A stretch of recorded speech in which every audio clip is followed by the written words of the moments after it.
It's time to get back to a discussion on the budget, which is again one of India's favorite topics. As we ride into budget 2025, it's an important time in India's history where the growth is slowing down. The first time after the pandemic, the data which is released by NSO, and some employee surveys also suggest that majority of Indians, almost 4/5, expect their disposable income to actually go down significantly. So in this context, the budget has an opportunity to actually mirror the aspirations of 150 crore Indians. And towards that, I feel the budget, if I were to break it down into 4 buckets, I would look at the government, I would look at the expectations from industry, expectations from the common man, expectations from rural India.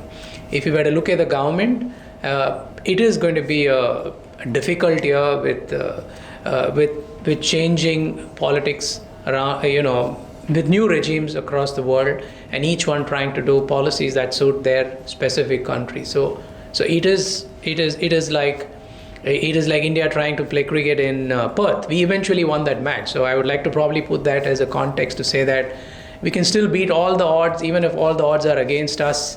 We still need to find that one, a Bumrah type of a person who can win us through these macroeconomic variables. And the budget and the policies have the exact recipe to do that. So the government needs to continue to step up on its capex spend. There's been some slowdown, as the data suggests. It's important.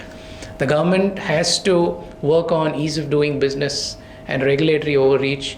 I think it's reached a tipping point. We've had significant cases going to Supreme Court. I mean, fears of litigation, they stem into the fact that it's an unknown cost of doing business. And given the fact that it takes several years for a case to get to Supreme Court, and in the absence of any government circulars or guidelines, it's an unknown cost of doing business. And if you're looking at investors who are first-time investors who are coming to India, or investors who are moving out of friendly countries where they don't actually, they've not gone through such an experience, it is a significant experience, and this works in the minds of these investors. So having a permanent settlement tax code into the tax statute, whether it's income tax, whether it's customs, I think would help. And constant trade circulars, I think will also help. And whenever an interpretation is taken, I think if it is taken in consultation with industry, that also serves as a guideline where industry and the government, they walk hand in hand. And positions that are taken across the industry are consistent, and they also know that they've taken a position which is in consonance with the way the regulation is to be interpreted. How much ever simple it sounds, it doesn't happen, and it's important that this trust deficit is merged and policy is done in a way that it is done in consultation with industry. So this is an expectation of industry. I think this is again a year, I feel it can be the foundation year for Indian exports. We have major ports. How do we get added to the global value chain, move beyond 1.5% of global world trade? So how do we get more out of our major ports? How do we get more exports? Can we have a WTO-compliant export incentive?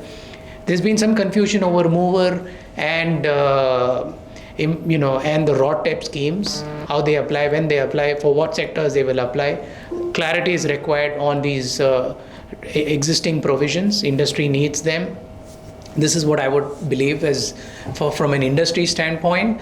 From a common man standpoint, I think yes, inflation, food inflation, dynamics of AI, slowdown in wages. He needs higher personal disposable income, and for that, I feel the personal income tax code, new regime, it should probably get merged. Instead of having a 5% code or 10% code, we can have one rate of 5% of income up to say 10 lakhs, and with a higher basic exemption limit, so that you put more income in the hands of the people.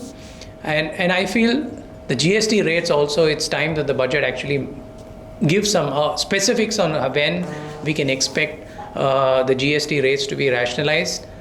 Items like GST on health insurance, these are critical aspects. High value, low value but high consumption,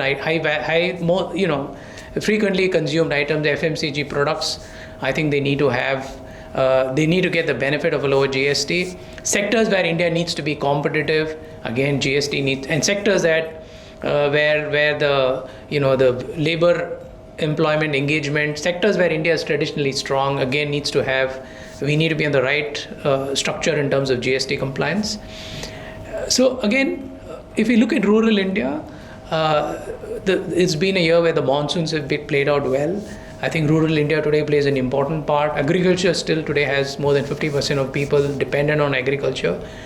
While we've had some issues around implementation of laws, the farmers' laws, and with all the agitations that are there and bound to be there, I think permitting exports on an integration of India into the global food security chain where there is a concern. Every country today not just has an energy security, has a data security. I think food security is critical.